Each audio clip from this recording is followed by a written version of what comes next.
man. And then I just dance. And sometimes I used to say to my drummer, if you're lost, just look at my hips. You'll be right. So sometimes I just like close my eyes, hold my guitar tight next to me and just like... I just like closing my eyes, hoping that I hope the drummer gets my hips moving just a little.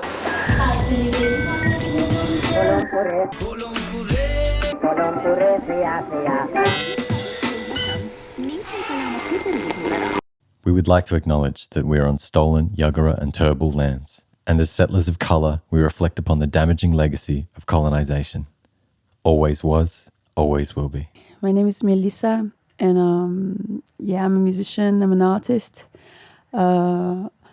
I express myself and present myself in different outlets, like the main one is music, dance, I make art, I'm an illustrator, weaving workshop facilitator. Yeah. I sell earrings, I make jewelry. Every now and then I'll dress up and I'm part of a circus once a year, like sporadically during the year. Anything involved with, arts and entertainment, that's my field. Wow. Yeah, that's definitely not it can never be a short answer for you there, No. in terms of what you create, because you create so many varied forms of art, right? That's right. Can you tell me a little bit about your origins? We were just talking before and you were saying about coming from a small island. So, wow, okay. I come from a small little island in the Caribbean called Guadeloupe. It's a French archipelago that is part of the French department. I grew up there with my French dad and my Brazilian mom. So I was really strongly surrounded by a little Brazilian community there. And at the time, we used to often go to Brazil in holiday in France, just during the holiday season. But I spent most of my life, in my 18s, there in the Guadeloupe. So it's a very, multi kind of cultured island. Like it's got a really strong Afro descendants in the island. Like the major population there is Afro, indigenous. It's a mix of different culture, like Indian. We've got a strong Indian culture there as well. Right. People obviously from Africa that got mingled with the indigenous people. I really insist about it is the word, like people speak Creole, and the word Creole is a mix of languages. It's a mixture. It's like a mixed population, and people can really take it the wrong way if you associate them with African, because they feature strongly from Africa, but people like and are proud to say they're part indigenous as well and Indian. So, but yeah, I was a bit, let's say people think I was Caribbean, but they always knew that I wasn't quite, I was the Brazilian girl, I was like, hey, Brazilian girl. So I feel like as a kid, I always felt like a chameleon. I always wanted to mingle and to feel like I'm part of there. Although like, like anywhere you feel a sense of, separation and a little bit of, a bit of conflict sometimes. But I guess being a mixed person, people always couldn't target me. They're like, yeah, you the... Right. They couldn't really insult me. And when there was conflict, they're like, yeah, you, what are you anyway? I'm like, well, I'm just a mix of everything, just like you. But yeah, it was beautiful. I just grew up in a really small town, like inland of Guadeloupe. Okay. So it's like La Montagne. La Montagne is where you got the hot springs. Okay. It's really tropical and vibrant place there and very quiet. I think that really shaped who I am today, like growing up there as a child. Okay. But then my teenagerhood, my parents separated and I sort of just moved more towards the coast, so more like a surfy vibe, a lot of tourism. Okay. A lot of mixed people like me, but different energy, like the beach, even the people is just different. Right. But the volcano and the tropical rainforest, it has a bit of that Rasta vibe. You got the Rastas and the people. Like I grew up with a lot of artisan people selling like art on the beach. It's part of the culture. People playing drums. Island culture, right? Man, yeah. Yeah. I love it. It's so funny when I talk to you. I feel like I'm back there and like I have so much beautiful memories of this island of Guadeloupe. I really believe like yeah, I'm Guadeloupean, you know, I grew up there. So as much as I'm French, Brazilian, I am a Caribbean girl. Right, right. And when we say small town and small island of Guadeloupe, how small is it? What was the population size when you were growing up? Do you remember? Oh, it's hard to tell. I know that now it's 500,000 on the Now it's half a island. million. Yeah, Wow. so must have been a bit less, but not much, you know. But I never realized. I think someone at school we were talking about it and like, what? And we didn't realize how much we are. But like, if you're in a small remote place, it's really hard to tell because you just know your school friends and you sort of see each other maybe randomly sometime at the river, but we just, yeah, it's really interesting. It's like little bubbles, you know, like you go near the ocean is something, you go to the other side of the island, it's not the community, it's not the bubble. And as much as it is small, I still feel like I have so much to discover of my own island because there is so much little micro community and, you know, artists and hubs that we don't maybe necessarily see or know, but depends what you're into, I guess, you know? Right, right. Okay. And so French dad, Brazilian mom, you're the chameleon Guadeloupean girl growing up. I understand you also sing in 4 languages. Tell me about which languages are these? Can you tell me about these? So my first language is French, Yeah. but mom is obviously from Brazil, so she speaks Portuguese. Uh-huh. And at school, just like in between jokes and sort of secretly, people just, not secretly, but just openly in social space, people speak Creole. Okay. And then at school, I learned Spanish, but that's the least language that I express myself with, but I understand very well. Right. So let's say my heart sings in Portuguese because I don't know, it's my mother language and it's just, I don't know, like if you imagine like the expression of love and the hug, the love, the nurturing love of a mother was for me expressed through Portuguese. So when I sing, I sing in Portuguese because it brings me joy. It brings me a sense of support. I don't know how to express it. It's like, yeah, I feel alive like when I sing in Portuguese. Wow. Right. French is a bit more melancholic. It's beautiful and simple. I feel like when I write in French, it's a bit more, it's poetic, but it's simple. And because maybe it's something about the French culture, maybe the simplicity is more. Okay. So like with simple things, you can touch deep. And often when I sing old songs in French, it does touch me quite deeply. I cry, I feel emotional, and I'm like, oh my God. Yeah. But yeah, it hits different, definitely French. And Creole, man, Creole is like rhythm. People speak with so much rhythm. For me, it's like rhythm in a language. Like for me, Creole, I speak Creole when I'm in Guadeloupe, when I'm in Caribbean, when I'm amongst people. It's a very social, like, you know, I can say, oh, Sakai, Sakamache, Kija, Otimal. Like it's, Yeah. You I, instantly become playful and man, you need to feel it. It's an attitude in itself, you know. Sometimes I like when I maybe have a collaboration with a rapper or an artist that is a bit more lyrical and a bit more has a sense of flow and rhythm. Creole comes to me like, you know, dancehall, reggae, you know, like it has that way of flowing with words that is very rhythmical and obviously has a strong roots in Africa as well. And yeah, I love it. I feel like Creole is the rhythm, Portuguese is the heart, the joy, the you know, the loving, nurturing language. And French is a bit more fine. It's beautiful as well, but it's a bit more fine, more simple, more in the background. right. And then the Spanish?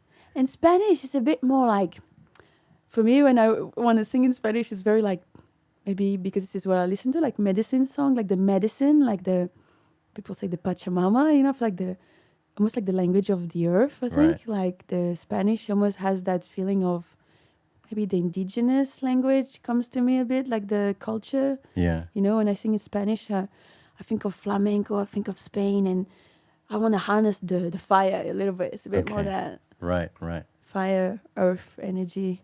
And so is that 4 there? Am I hearing that maybe you don't sing in Creole or you do sing in? I do, but more in a cultural context. Like, for example, I'll mention this beautiful band called Kassav. Yeah. That kind of brought up this genre called zouk music that Okay. is really well known Yeah. all around the world now. And for me, I feel like coming from Guadeloupe, I just listened to Zouk everywhere, in a bus, everywhere. It was almost overwhelming because you hear it so much that you don't associate yourself to it until you leave your island. You realize, man, we're so rich culturally. You don't realize until you live somewhere where there is not such thing. So it's like, wow, what I grew up with is so rich. And I started to value it more. And I always try to incorporate at least, one song of Kassav and to share this culture to the world. I feel like, man, I grew up with it. Like, it's just such a shame to not share it.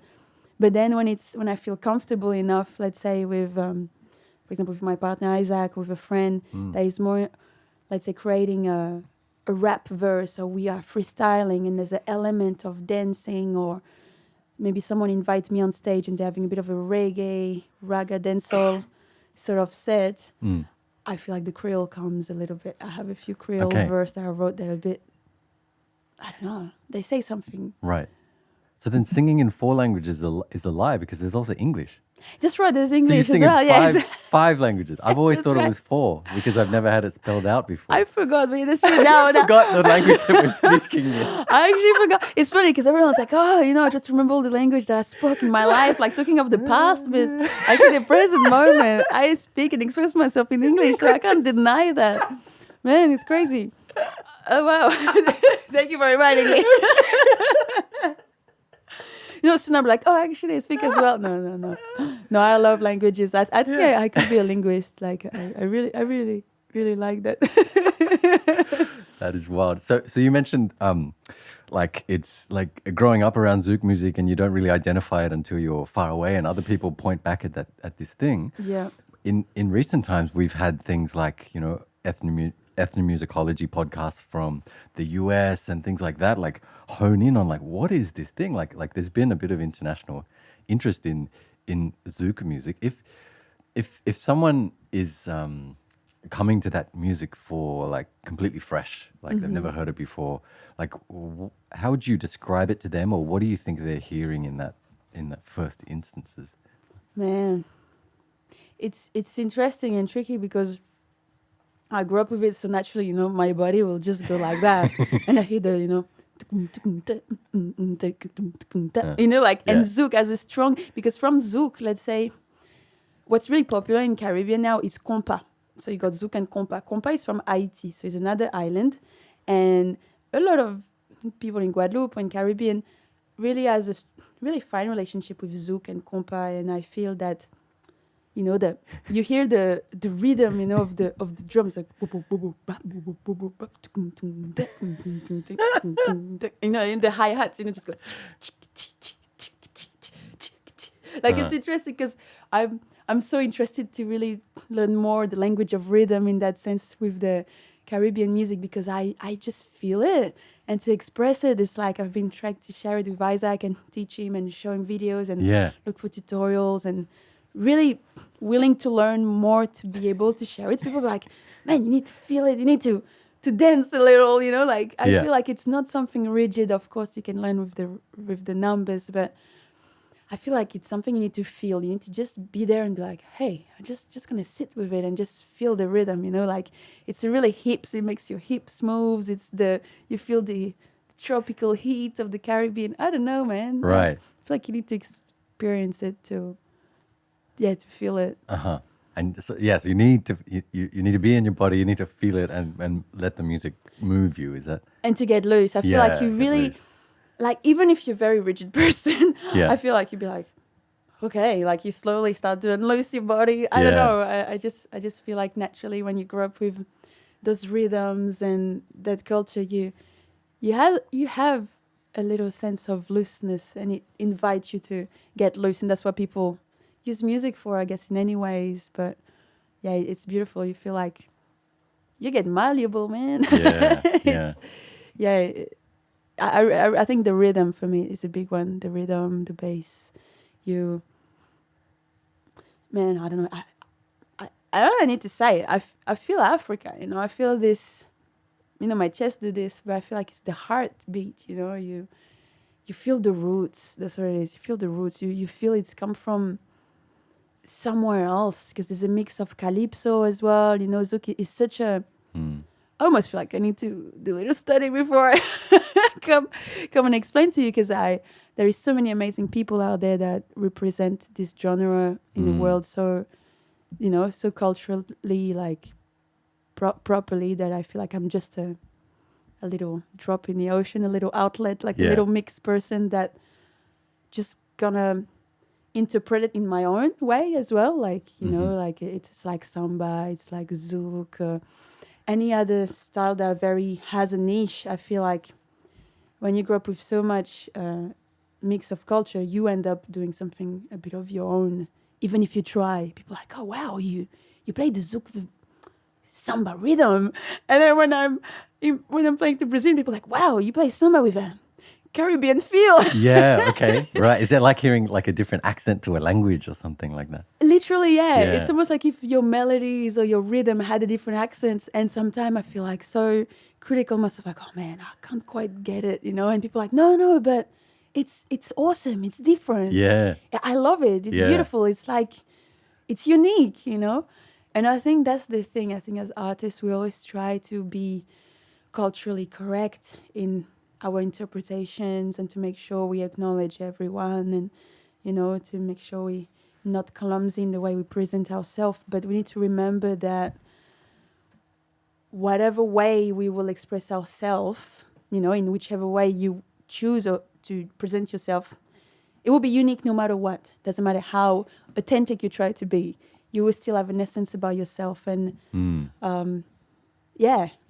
like you can be a Caribbean person that grew up in Canada, or a Caribbean person that grew up, like you've been maybe traveled a lot in your childhood or whatever. Like the musicality within you will express itself in a different way. Like you will have your unique, handprint on music. Yeah, exactly. I'll be like, wow, I don't know, but this person, like there is some people actually that I found online. Can't remember his name now. There's an artist that's been traveling the world, and he's Brazilian. He traveled the world like maybe for 10 years or 15 years. Oh, this artist I really love. His name is David Walters. Okay. And he's like this Caribbean guy from Martinique. So we got Guadeloupe and Martinique. Martinique is a neighbor island. And the fact that this guy traveled so much, he has a Caribbean flavor in his music, but it's world music. So you hear a bit of, Angoni, a bit of music like an artist from maybe Argentina or Spain or Brazil, and he likes remix. He's a producer as well, and I'm like, man, this is how I want my music to sound like. Like, when you feel that your soul resonates to a specific artist or type of music.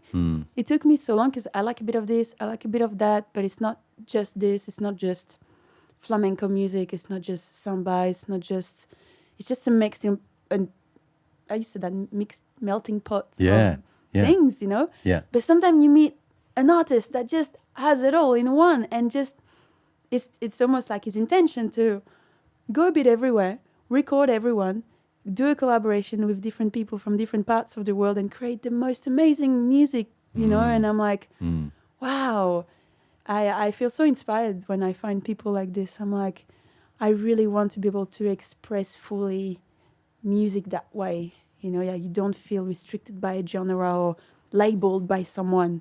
And that's the beauty, it's like, what's your style of music? Like, well, it depends, that's why it's nice to hear other people's perception as well of yourself, because depending where you are, if I'm in Australia or in France or in Brazil, people will have will feel your music differently, or will perceive your music differently. So wow, I feel so inspired to share more.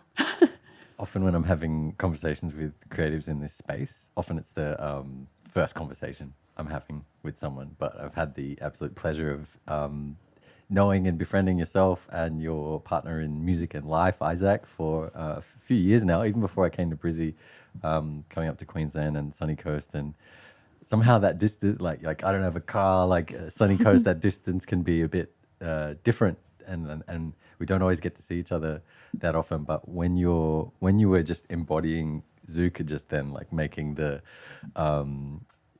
like much like I do on the dance floor as well, like making all the movements of a bass player and a drummer and doing all the hand movements and body and air guitars sort of thing. It took me back to a moment from your birthday party, maybe like 1 or 2 years ago. It's a like quite a grand like festive environment. There's a big melting pot of people there, and I think I'm trying to dig into my memory of it a little bit. There's kind of like a spontaneous jam sort of happening, and then like a rhythm starts, and then somehow at this moment you're front and center on the mic, and the rhythm's sort of starting, but it's maybe not quite right.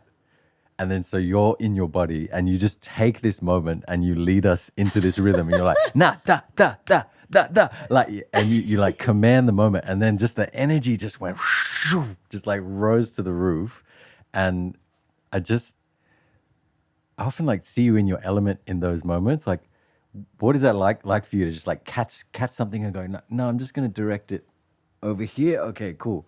Like, is that what's going on? Like, Well, I feel like, I don't know, being a musician, sometimes you listen to the music and you can see the potential. That's what I really want to learn, and that's what I really want to put into the ether and universe. I really want to learn about production because I can hear something and I'm like, can see the potential of where it can go, and I can hear those rhythm in me. I don't know, I just hear them. They're just within. And then sometimes someone might start something that might not be quite it, but like I can see where the song can go. And I'm like, hold up, just give us a, basic,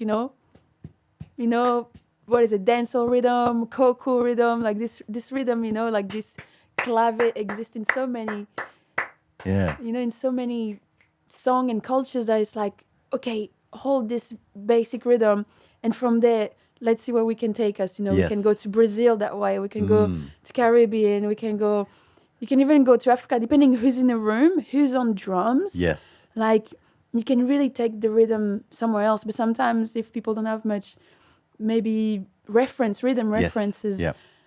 can be just like, If it's not in their bones as they're growing up. let's say it can be a clap, invite people to Yeah. clap that clave with you, and just maybe even harness that spirit. For me, it's almost like it just happens. It just comes to me, and I don't even notice when those things happen, because it's funny, you're like, wow, this moment I felt it, this is what Yeah. happened. I'm like, it's almost like me being like, no, hold up, let's go this way, and just kind of trying to bring people to feel what I feel. Yes. Yes. And it's been a journey of a lifetime, because I didn't learn, at school music or anything. Like, it's been a full like gypsy journey for me, and I wanted to choose it that way because I didn't want it to be a mental thing, but a feeling thing, because it's always been something very intimate for me, music, and something that required the sense of expression, expressing yourself, and maybe an outlet of, expression, healing.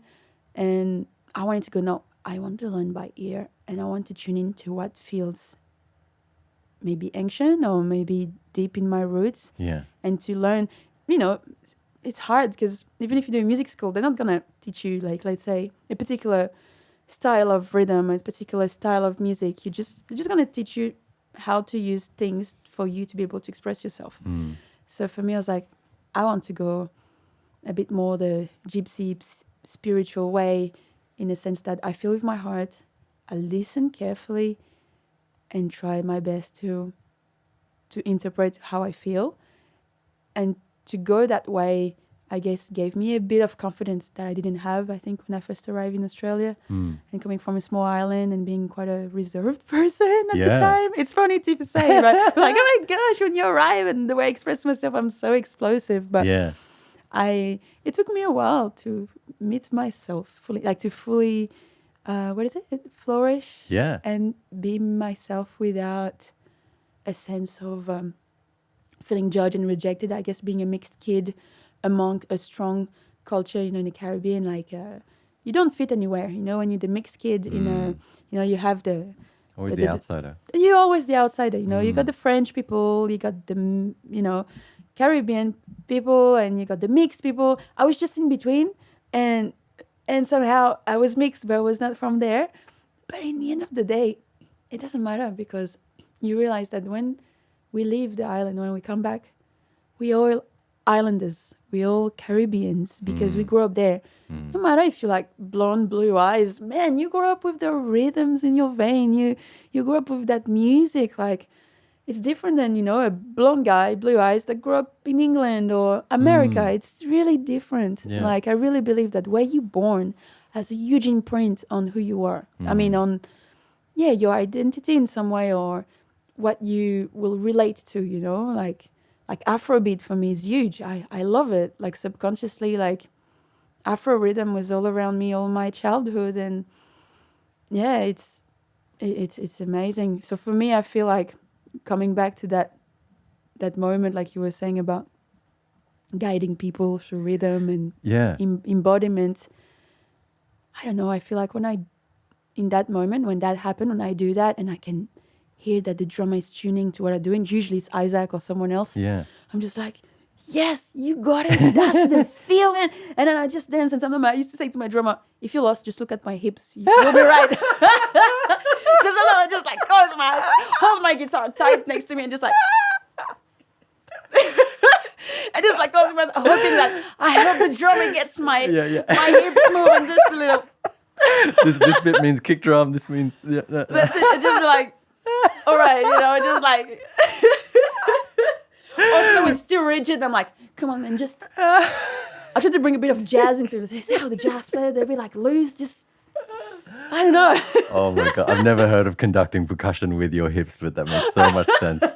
That's so good. But that's the thing. If people can dance to your music doing a great job, you know. Yes. But sometimes when I like close my eyes and do my thing and I open my eyes, I'm like, oh my God, people are going for it. And I'm like, that's good. We're doing a great job. I'm like, look at the drum. I'm like, yeah, we're onto something. That's great. Keep doing what you're doing. So I keep cooking, you know, I don't know. I love it. The world of rhythm and music is a beautiful journey. I feel such a student. I feel like when you're a musician, you're just or an artist, you feel like a life student. You keep learning all your life. But again, we need to acknowledge that the essence of who we are and what we have right now in the moment present is already a lot. It's already amazing. It's already good. It's already good enough to share with people. Because my mom used to always say that to me. Like, she said, "This is so selfish to not share your talent with the world." Like, right. Because I used to be so being shy okay.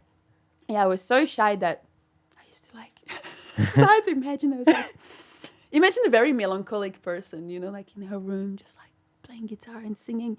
And my mom and my brother would like stick to the door, like listening, like, I think she's singing and playing. No, wait. And they would just be like listening. And my mom will just open the door and just abruptly like just rock up and like, "You are amazing. You're so talented. We're going to book some gigs. You're incredible. We need to share this to the world." And I'm like, it felt so like... Wow. So the whole family wasn't like that? It was... No. Oh. My mom was a dancer, but my granddad was an amazing guitarist. And he was a choro player. Choro is, let's say, the granddad of samba. So before samba, you had choro, where it was like more of a slow samba. Okay. And my granddad was a maestro of guitar. I never heard anyone that plays guitar the way he did. I only had a cassette recording from my mom. And I think that's what inspired me to play guitar and play music. So yeah, it's pretty special because I never met him, and he died pretty much a year before I was born. So in cassette of his music. My mom, when she was 25, she was just, you know, cleaning the house, and he used to live with her, so she just put a cassette there and recorded him because he was so talented that she said, "Man." Home recording. Yeah. Right. Just like, he'll be sitting here and my mom just very sort of hide the recording because he was so critical about himself because he was so perfectionist, but he was an insane guitar player. Like, he had such knowledge of his instrument that he could just like go from scale to scale and play the bass at the same time he would play the guitar. I never seen this. It's like the equivalence, let's say, of gypsy jazz, but like in a Brazilian way, you know. I was like, man, with so much rhythm, you know. And my mom used to cry always, you know, listening to this cassette, and she kept saying, "This is my father," you know. And I think it was a way for her to have something from him because he spent his life playing music. And you know, at the time, it was really challenging in Brazil, you know, being a musician. you don't really get the recognition that you deserve, and it's a hustle, and it's, yeah. So I feel like for my mom was like, man, I want to get something from him before he goes, and this recording is gold. And I've been sharing it with my family, but I've been trying to find a way, I don't know yet how, but like culturally, to even maybe talk to musician in Brazil and get it like in the archives somewhere, get that recorded. Yeah. Right. Maybe on YouTube, in whichever platform would be the most legit way to have it, but has a cultural piece, that you can share with other musicians and artists that might appreciate it, Yeah. But really, really special, very, very special. So yeah, I'm the only one in my family that took the path of music, or anyway, that took the guitar. And actually, I need to give a big acknowledgement to my dad, because I don't do it. I don't know why, but I should. Thanks, Dad, because he's the one that actually taught me guitar. And funny enough, he started to play guitar when he was very young to impress girls, That's what he said. He's like, oh yeah, like I just grab a classic guitar and start like, just to impress girls and get some girls. And that's what he said. But I reckon, in my dad's side, no one knows, but I believe we have a bit of Spanish heritage, I believe, like, because they look quite, in my dad's family, they're quite, brown hair, brown eyes, fair, but kind of olive skin, kind of.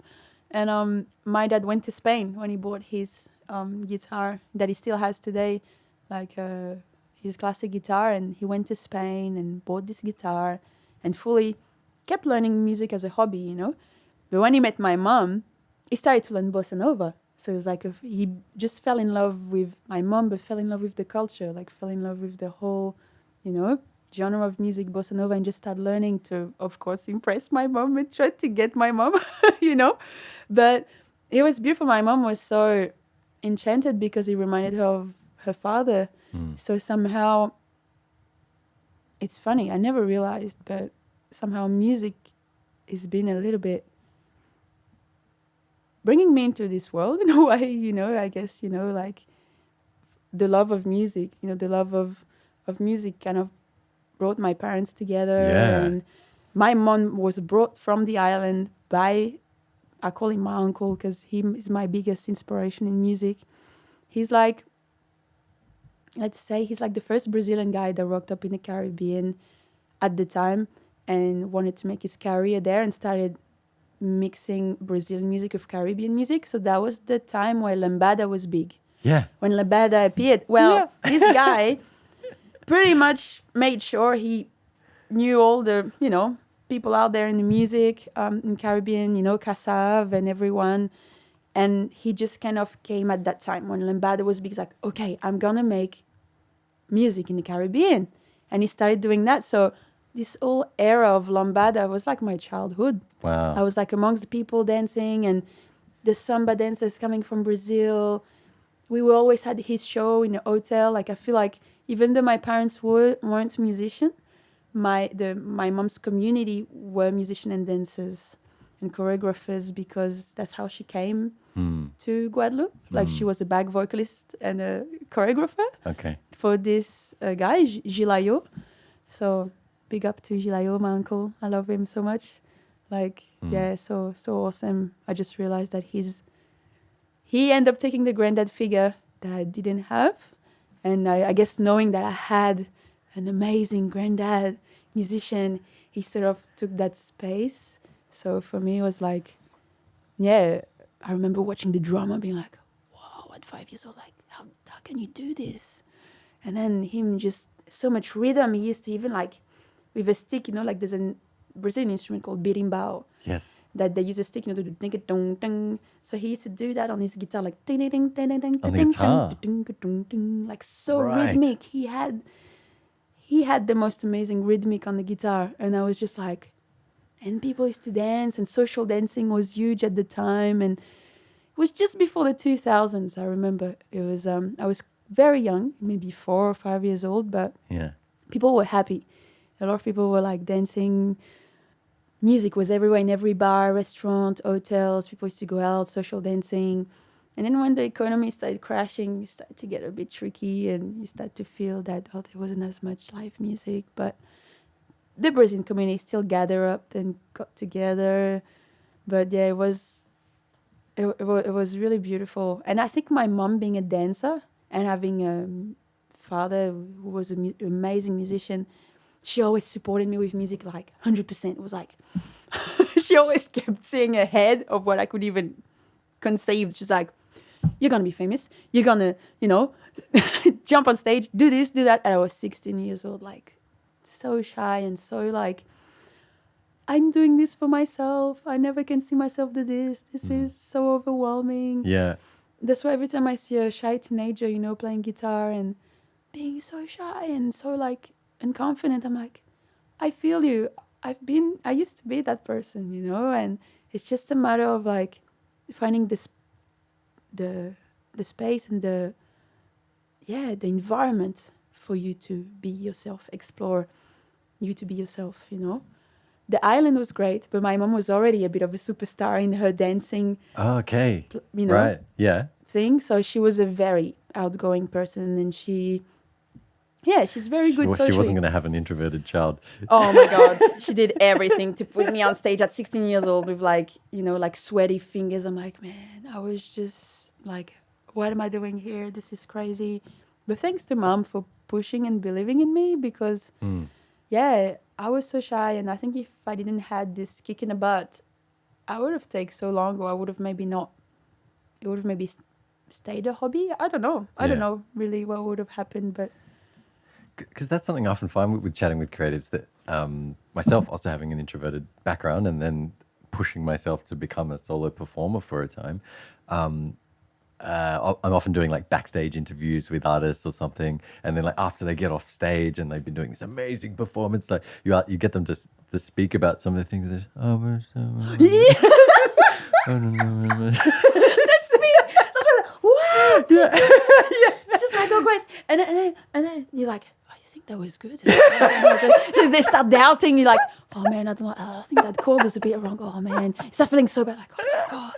And then Isaac, my partner, like people are like, that was great. That was amazing. Like trying to wake me up and shake me up. Like, It's like, oh, what about that third song when I hit the wrong note? Oh Like, man, no one cares. no one cares. And I was like, oh my God. Yeah. And I keep, it's like a mantra, man. The people reminds me that it's about the vibe. Yeah. It's about the vibe. It's about the energy that you harness in that moment. It's about the being authentic, And once again, I learned in so many ways that it's about being authentic. It's about showing up the way you are now in that moment. Doesn't matter if, of course it will help, like warming up, exercise. I'm trying to do that, and I'm on the path of, becoming a better singer, musician, whatever. But in the end of the day, no matter what, it's about your energy. It's about your essence. What are you sharing? What's the intention? What's the deeper message in you being out there? Yeah. Are you doing that for the fame? Or are you doing that because you have a deeper purpose that is a bit way higher than just appearing and, woo, being seen and acknowledged? Yeah. Like, Yeah. of course, for me, I think as a shy person, I was like, it's funny saying shy person because I'm not shy anymore. But as let's say, my younger self, was to have acknowledgement. I remember because I wasn't, when you're from Guadeloupe, like, we had a few artists, but we didn't have big infrastructure to see, like, big famous people or inspirational people that,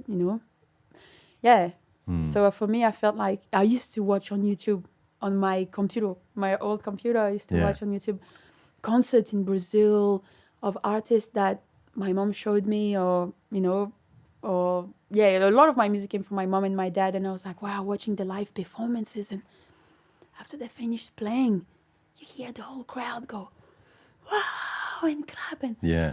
Man, every time in my room when I used to sing, after every single note, like, I'll make sure I finish the song beautifully, like if I was on stage, and I close my eyes, and I could hear thousands of people like clapping and cheering, and I was like, wow. And just I remember being in my room having that feeling like, what an amazing feeling this will be, to jump on stage and to just the acknowledgement of people being there not just for you, but to acknowledge that what you have to share is valuable and maybe touch them in some ways, you know? Like, Right. yeah, wow. So you were visualizing this as a child. Yeah, like I was 15 or 14 and just like dreaming about it. Like, But at the same time, like kind of with some fear, with some trepidation. oh, huge. Like, just to, you know, give you a picture, I was a big fan of Ben Harper. And I used to watch his live, you know, concert on YouTube and being like, my dream as a 15-year-old was like, man, I would love to. You know, when, you know, Jack Johnson and Ben Harper did a show together, I was like, Yeah. would love to do a show with Ben Harper. Like at 15 years old, I'm like, man, I just want to tell him how much I love him and how amazing is his music, his songwriting, and how much I would love to write a song with him or just play a song with him. And I was just like, yeah, you know, that feeling of like, I never realized how much I wanted to be on stage. I think I so deeply wanted, but it wasn't about being on stage and being seen. It was about, I think, being appreciated. You know, like as a teenager, what you looking for is like being loved. You know, you just deep down, that's what you want. You want to be acknowledged. Why? Because you want to be loved. And it was like, yeah, I just wanted to be accepted for who I was and people to recognize like, wow, you got something special to share. It's not just because in Caribbean, as a teenager, I didn't felt like very supported by kids of my age. I think teenagerhood, you know, people get a bit funny with each other. Like, don't get like, oh, wow, this is amazing, you know. I used to play very shyly. I'm like, oh, I play guitar and I'll try to just show people that I play and do something. And then I'll play and very shyly do my thing and then silence.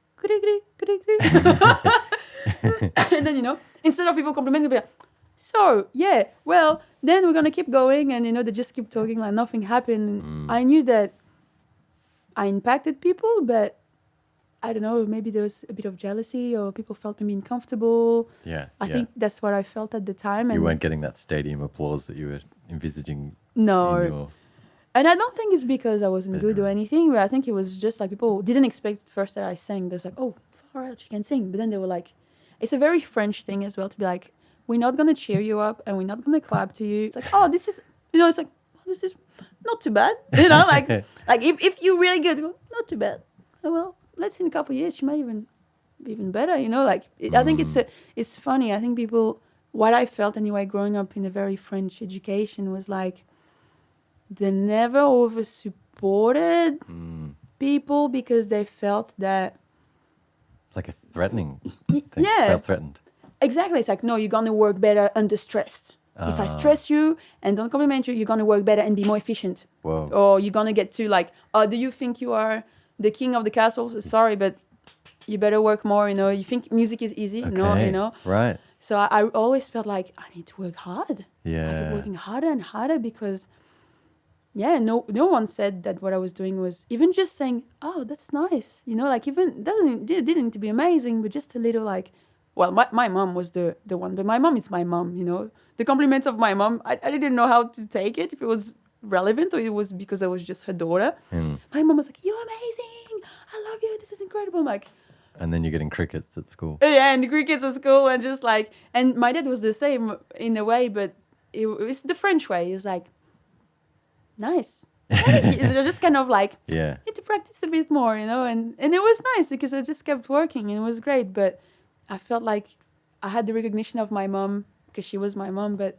I never had the recognition of the people, so I just presumed that I wasn't good enough, so I never shared it with anyone until maybe one day in a park in France when I was studying. I just sang shyly, started to play my guitar, and some stranger came to me. It was like what is it, like people that work with children after school, like I don't know how you call that, like like more study, kind of like after school education. Like after school education or activities. And there was this guy, he was just like you actually, recording with a little something, like a little, he was doing recording, like a recording of everything, but you know, of like people passing, the birds. It was very creative what he was doing. Yeah. And it was for his kids project he was doing. He's like, hey, do you mind if I record you playing music? Like, it's really nice what you're doing. Like, I'm just recording things and I'm working on this project with kids. And I'm like, yeah, sure. And then the kids came and sat down and listened to me. And I felt like, wow, I had a first public for the first time. I'm like, oh, wow, this is cool. I didn't know those people. What kind of age is this? I was like maybe 18, 19, something like that. And I was like recording and I was so shy and I was like doing my thing. And like, oh, wow, that was amazing. Thank you so much. Like I had an acknowledgement from a stranger and like, the kids, wow, that was so great. And I was like, wow, all of a sudden, And this through was music. in France? In Oh, France, oh, yeah. right. Because I was Okay. studying in So France. an uncharacteristic. Yeah, sort of- which is just out of context. And I'm from an island and I was in France studying and felt a bit like, oh, France is nice, but I never lived there before and felt a bit misfit as well. And just like, Hmm. yeah, it was an interesting time. And I was just like, wow, this is cool, man. Like, music create connection. I just realized, just by playing music, I think if I didn't have music, I wouldn't felt like very, what is it, confident to go out to people and say, hey, how's it going? You know? Hmm. Like, I never been so much that person. Right. I feel Okay. like music has been that to me. So it's helped you outside your creative life, like Yeah, grow as a person. to build human connections. Hmm. Because it's interesting. Because sometimes you know, at a pub or something, meeting someone, or I didn't really connect it deeply with the people I was studying with. I was one or two friends, but yeah, no one that was in my vibration, and I didn't still know what was my vibration. Still, you know, it felt like I felt a bit misfit. I'm like, I had all this in me that was just bottling up, and I'm like, still playing so much music at home in my little apartment, man. I used to bust it up, singing, playing, rehearsing every day. I used to learn new songs, and I kept thinking to myself, man, I'm sure the neighbor is gonna come and knock at my door to ask me to stop singing because I was practicing, literally singing, like projecting, and actually, you know. And no one came to ask me to shut up. So I'm like, I must be doing not too bad. Like, it took me until I came to Australia to believe in what I was doing. Yeah. Because even though I thought what I was doing wasn't the big deal, I just sing my song here and people are like, oh my God, you're amazing. This is incredible. Like, just the language, the vocabulary was so new to me. Like, you are amazing. This is wonderful. How beautiful. Oh my gosh, you got such a nice voice. I'm like, those people are so friendly. Oh my God. Like, I don't know if French people are nice, but they're a bit more reserved. Like, they're not so, even if they find you amazing, they're like, nice. Right. Like, you know, it's a bit more, yeah, it's different. So for me, I don't know, that's how I experienced it when I came here. I was like, wow, I start to, like, it's funny, man. Each person that I've met in my journey in Australia, each person, each compliment was a sprinkle of confidence to help me walk towards my dream. Wow. Yeah, it was, when I think about it, I'm like, wow, if it wasn't for all those lovely compliments and encouragement, I could have still be playing guitar as a hobby, thinking I'm not good enough, you know? It's little things goes a long way. Right. So I want to do a timeline check. So you're in Guadeloupe and until what age? Until 18. Until 18. Okay. And then from there, is it moving to France to study? Yeah, that's right. I went to study textile design in France, in Nîmes, Yeah. south of France, close to Montpellier. And Marseille, for people who don't know where it is, it's like very much the province part of France. Beautiful place. There was one artist that I don't know if I don't think he's still much performing these days. His name was Justin Nosuka. Man, this show, again, all those little things that happen in my life, they're like little things that feed your inspiration, your feeling that you want to move forward and that growth and growth, you know, like go towards what makes you feel alive, you know. This guy, my stepmother downloaded his album. I knew every single words of this song. And we in France, you know. I'm right there at the front, 15-year-old, in this arena in Nîmes, singing to this guy, looking in his eyes, like every single word. I'm singing it to him, like, I'm with you, man, and I'm feeling each strum is doing, like, very folky. He looked very, like, American Indian type of guy, playing, like, folkish song.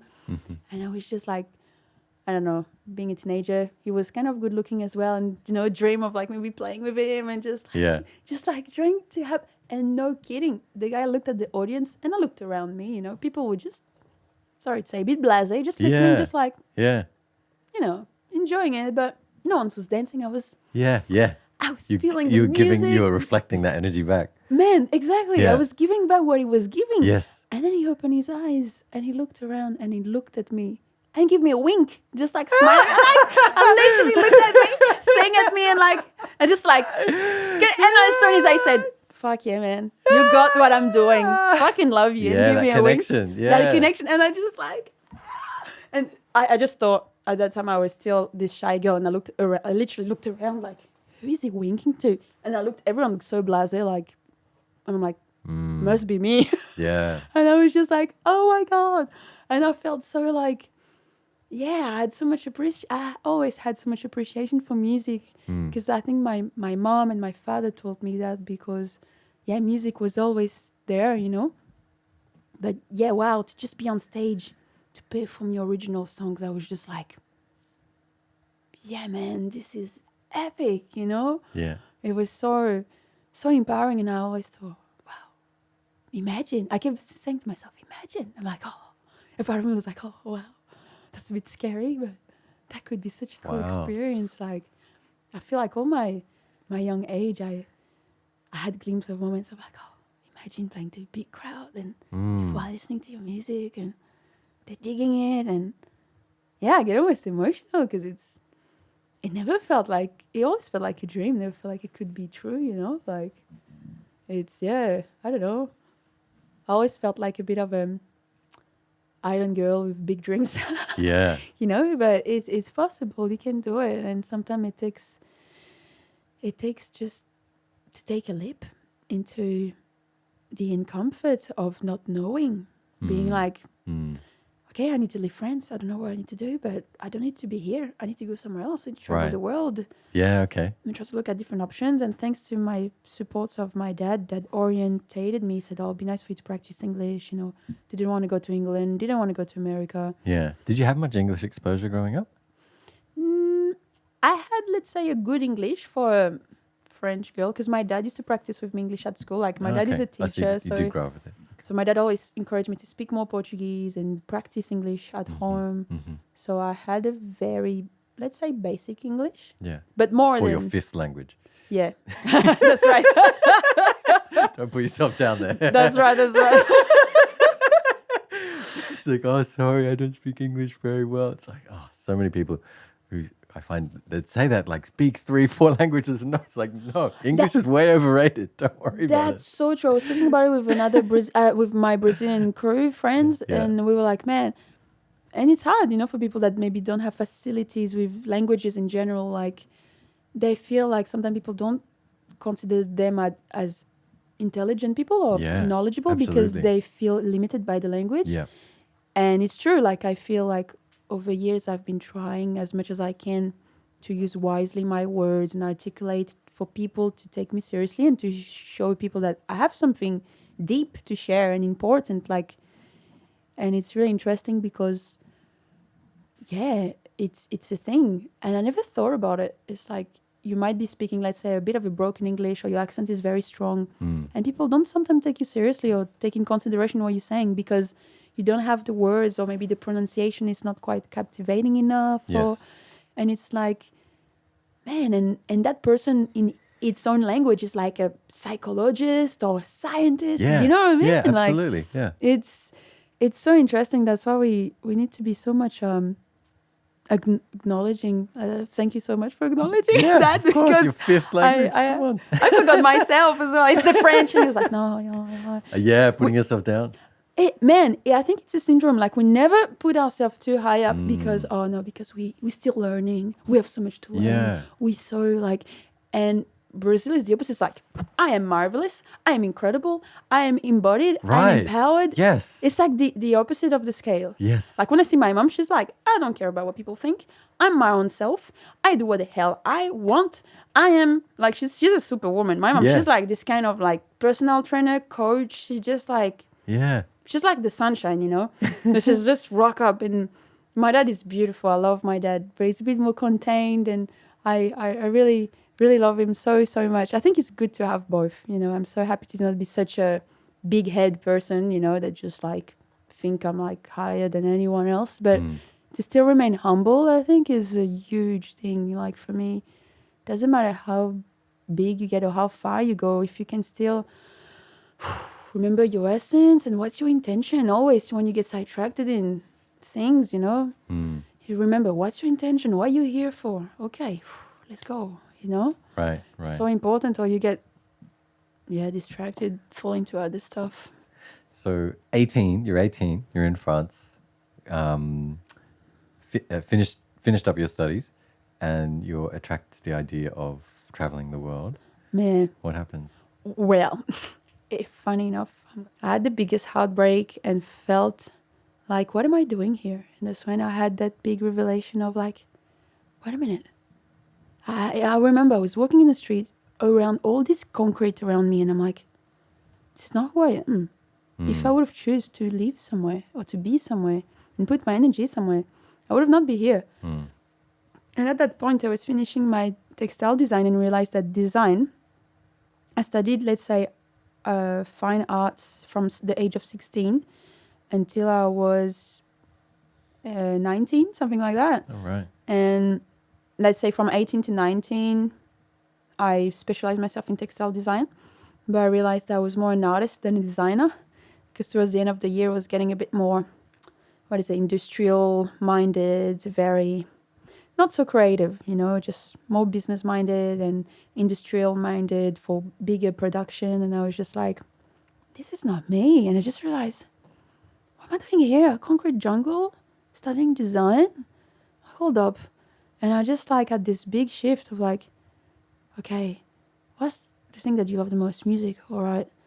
I love music. I love nature. I'm a nature person. I'm like, what am I doing here? Like, I'm not at all a city person. Like, I was just like, I just re-questioned everything. And I just realized my stronger need was to travel. Like, I need to travel. I don't know what, but I need to finish this degree and go travel, even if it's just for a year. I wanted to go to Spain at first. I wanted to go to Brazil. I wanted to go to the Amazon. And then I wanted to go to Egypt, help the kids. I felt like doing humanitarian, like, sort of actions. Like, I had a strong thing in me. I'm like, very compassionate, very like, I have energy to give. I have time to give. I just like, I wasn't sure what. And then my dad helped me a bit to guide me, because I felt still so young and still so unsure of what I wanted to do. And so grateful, seriously, to have that support of my dad. Be like, hey, you always love like organic stuff and health and stuff. Like, there's like this thing in Australia, like woofing and stuff. Oh, like, right. We didn't talk about Australia at first. I proposed Australia because at first I looked at the map and I was just like, my dad really wanted me to go to an English country, because he really believed that if I could speak fluent English would be a really amazing opportunity for me in terms of career, in terms of, I don't know, I think it's, people see it like that. If you speak English, it's the world language. You can travel the world, do whatever you want. You open the doors for whatever you want to do in your life. So I was like, fair enough. I agreed with that. And then I was like, man, I don't want to go in a big city in America. I didn't feel like, I don't know, even just the American culture wasn't really attracting me or anything. Right. So was it the spaciousness of Australia? Man, I literally almost forgot about Australia, because I'm from the Caribbean. So for me, I see Brazil, America, Europe. That's what I knew. This other part felt so far away and so wild, like Asia, India. Australia was like Oceania, you know, we call it Oceania, you know, so far away that I never conceived going there. And then I just look in the map, just looked in this radar, because it's true, when you're from that part of the world, you kind of see the world that way. You don't really see that other half, like the Pacific and all that. You hear about it. It feels very far. Yeah, because like so many other island cultures that have Philippines, Fiji, Hawaii. I always saw documentary of like, wow, one day maybe I'll go there, you know. But then I look at them, I'm like, and then Australia came like an evidence. When I was a kid, I don't know if I should share that, but when I was a kid, I remember there was a history book. I mean, there was few things. What I knew about Australia was like the surf culture, kangaroo, and van life. Like, that's what came to my mind, you know, like as a kid, maybe the little, what is it, TV show you see about Australia was what you see it as an outside perspective. But there was much more than that I find out in a geography book at the library when I was maybe 13. I was really into illustration. I've always been really into illustrations, and I loved indigenous culture and anthropology. And I looked at this book and I was like, I saw the Aboriginal people. And I started looking, I'm like, hold up a second. And then I look closely and there was some photo of the kids. And some of the kids, I looked at it, I'm like, man, it looks like me and my brother. I just had a moment, like, it just felt like, it's like, looks like me and my brother, but looks like we stayed in the sun for quite a while, you know, like, the feature, everything. And I'm like, man, there's nowhere in the world that people has that same feature. Like, I was really into feature because I was doing a lot of portrait and drawing people. Right. And I was really almost like trying to harness the indigenous feature in Caribbean people because we don't have any more indigenous people in Caribbean. Yeah. No, I don't want to say that, but there's not many. Yeah. And the small amount that's still alive, we're quite mixed still. So, I mean, I talk on the behalf of Guadeloupe. I know that other islands might have other indigenous people still still practicing the culture and still alive. Yeah. I'm just not being exposed to it. But yeah, I had a strong connection there, and I thought, couldn't explain. I never looked like anyone. Like, you met people that were mixed Caribbean with French, and we all looked mixed, but we never looked the same. Yeah. Do you know what I mean? Yeah. And for me, it was the first time I felt a sense of a tribe. And I'm like, that for some reason I felt a strong familiarity with those people, and I thought, one day, I remember I was 13. I said to myself, one day I'll go there and talk to them and ask, hey, what's the go? So are we related? Like, I remember saying that to myself. Yeah. And all those affirmations, because I grew up in a strong surf culture in Guadeloupe as well. My brothers used to surf and skateboard. I used to love extreme sports. I always thought, oh yeah, Australia, surfing, cool, kangaroos, I love animal. I always knew that Australia always advertised themselves as protecting the wildlife kind of thing. Yeah. And I thought, I always wanted to be a like animal saver kind of girl. I don't know, the whole thing was suited me. And then I was like this familiar feeling with indigenous culture. I'm like, yeah. And my first thing was like, I want to go to Australia to meet Aboriginal people. It was so strong in me. I was what, 20? I turned 20. And I was like, okay, I want to go to Australia, meet Aboriginal people, and play music. And I had my skateboard, my big backpack on my back, and my guitar. That was it. My guitar, my skateboard, and my backpack. And I'm like, yep. And you moved here. And I literally came as a woofer, like just worked on farm. I rock up in a farm in Ipswich. That's the first place I landed. I grew up in Brisbane, I remember. I stayed actually in Brisbane with a guy that was a friend of someone. Say, oh, you need to stay with this person. And went on skateboard along the South Bank. That was cool. And then arrived in Ipswich, met the farmers, and and that was always the question. My direction was, man, it was so funny because I had no idea of Australian culture, anything. I'm just like, so where are the Aboriginal people? It was just very straight to the point, and you're asking people in Ipswich where the Aboriginal people Yeah. I was like, so I'm here to see Aboriginal people. So where are they? I want to meet them. I want to have a cultural exchange, I kept saying to them, where are the original people? Where are the locals? I literally said like that. Where are the locals? Wow, yeah. And they looked at us so like... accurate. They were like, we are the locals. White fellas.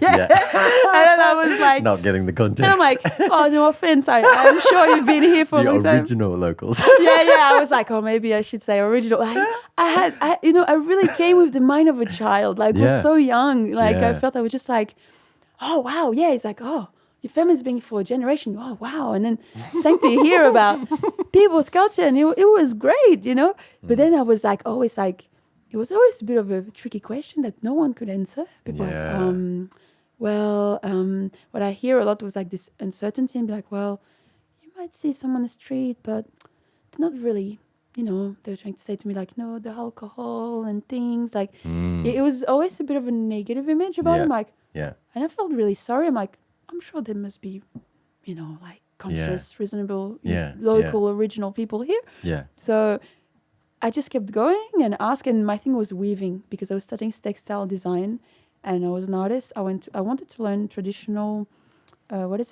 ways to make garments, not just garments, but working with natural fibers and making baskets, hats, any sort of technique with natural fibers. So that was a bit of a guideline for me. I was like, okay, music, weaving, meeting the original people of this land. Because I felt like, okay, I landed here. I want to... I was really looking for a spiritual journey. And And I think I did. I went on a spiritual journey, but it was interesting. Like each person that I've met had a different, didn't had much actually interaction with local indigenous people here. So In I was, urban area, in like, you know, Gold Coast. I spent time in Cambon. yeah, Really and, lovely people, but no contact yeah, with. and- Or I didn't realize that Australia, had so much. How you say that? European. I don't want to say white people, but didn't had so much. like Caucasian settlement Caucasian settlers. settlers. I thought that it would be more mixed because I come from a mixed island, Yeah, and the majority was, yeah, you know, black, and you know, we all Caribbean and African, indigenous. multicultural was the majority. Yeah, I mean, no, the majority is more the Afro-Caribbean. I feel like the Afro-Caribbean people are the majority, and the minority was more like the French, you know. Right. So I felt like, oh yeah, it would be just like Guadeloupe, you know, like mix. You'll be like mixed indigenous and Aboriginals, and with, you know, I just expected that people will be more mixed. You know, that will be more easily to experience. Like integration. Integration, yeah. Yeah. And I was like, man, there's so much. I never seen so much. Yeah, white people. Yeah. I never experienced this before, because even in France, like it's quite mixed. You got a lot of people from the Middle East, you know, Morocco, Africa. Like it's quite cosmopolitan as well, like especially cities. So for me, I was just like, yeah, I arrived here. I was like, oh, I feel like, my God, I never felt I felt I was the most brown person in the street. Right, yeah. And I was like, oh, wow. But it was fine, you know, I just kept going. But I was like, really was expecting it would be easier to see them, you know, and it took really until I met Isaac, like that I actually had my first cultural interaction with them, and I felt a sense of home. I'm like, oh, that's what I was looking for. That feels more like home, you know, where everyone is more relaxed and everyone knows everyone, the aunties, the uncle, that sense of kinship is strong. Yeah. So it's like, I mean, everyone that I met in my journey was beautiful, but every time I felt like I just found it a shame coming from so far away. I didn't expect that, it was like, they were quite separate. Like, you know what I mean? Like, it wasn't mingled and mixed. Like, growing up in such a mixed environment, I just thought, wow, so much separation still, you know? And then I learned about Australia history. I'm like, oh, okay, all right, wow. Okay, like we all have our dark part of the story, you know, like, I'm not going to go deep in it, but yeah, it was interesting for me to know, you know, to acknowledge and to be like, wow. And it's funny because although I came with this feeling of like, you know, being an outsider, like, oh, I want to have this spiritual, you know, like experience with the local original people of this land. And I was really into this path of reconnecting with my inner child, with nature, with the spirit of the land. I felt the spirit of this land so strongly, you know, on my whole journey in the east coast of Australia. And it's funny, when I arrived there and I met the weavers, like the women that actually weaved. And by that time, I was already weaving myself because I taught myself. I spent a lot of time in the bush, in nature, and just teaching myself. An old lady told me, and she said, stop looking for the master. You're already a master. You're already a teacher. It's like, you're asking me, but look, you're already doing it. Wow. And it just bring me like, oh, what? Like, it was so funny. I was so much like a student looking for a Shaolin, you know, like sort of attitude. She just wanted you to come sit. And she's just like, you one of us, sort of thing. I'm like, oh my God. Like, I felt so, I felt so welcomed and so acknowledged once again, that I was like, wow. And people consider me as family. Like, there's even some uncles every now and then when I go back up there, they're like, oh man, I remember fishing with your dad. You know, people think I'm someone else. Wow. And I'm like, well, Right. my dad loves fishing, but he lives quite far away. You know, having that feeling of like, wow, that's the first time. It's really funny. That's the first time I felt like I belonged somewhere and that I could look like a local person. Like, no one asked me where I was from. I mean, people did on my journey in Australia. But when I arrived up North Queensland, especially in Coranda, and meet all the beautiful aunties, uncles, family, people just assumed that some people knew I wasn't from there, but Yeah. some older people just believe I was the child of someone.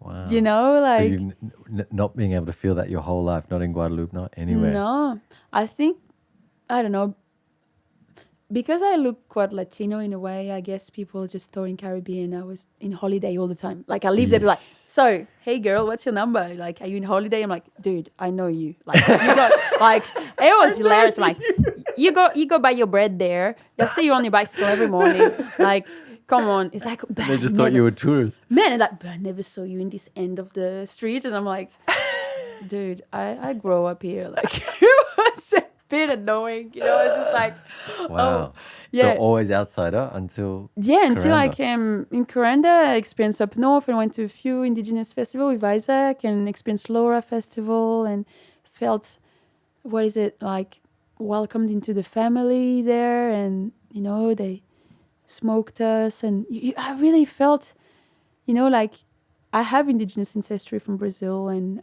Afro-indigenous from Brazil. But I didn't grow up with that strong sense of culture because we've been mixed, over so many years in Brazil, and it's still not everyone assume the roots.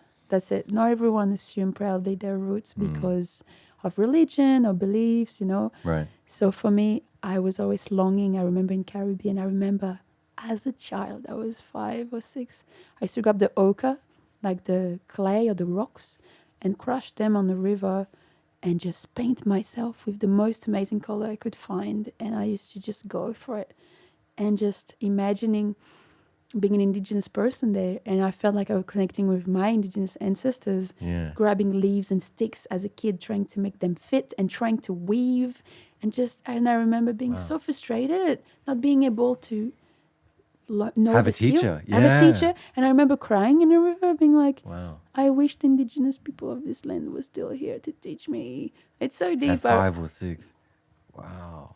I remember, and I was still this very introvert kid, and I was like, man, and I could feel the spirit of nature so much, and I kept looking in the forest. Like, I used to literally run on the rocks with my brother in the river. It's quite dangerous, but we just hopped from rocks to rocks and kept like looking in corners of the forest, hoping and imagining in the corner of my mind, like the first indigenous people of Guadeloupe, the Tainos, the Caricera people, I was just longing for that, that strong connection to earth, to nature, to to our human culture. I call it human because we live on earth. Like, this is human culture. Like, this is, I don't know. Yeah, I just felt so strongly heaps of things as a child that I never told anyone because people were like, oh, they were there a long time ago. Like, when you're a bit spiritual and tuned in and stuff, people don't really take encounter your fields because you're a child or you're a woman. So, yeah, I felt when I came in Australia and seeing how people were so proud, like indigenous people here, they're so proud. They know where they're from, where their father come from. They know the lineage. I'm like, wow, I wish I knew all this from my family. I barely know anything from my own culture. And because my parents didn't think it was important. Like, they didn't really identify themselves today.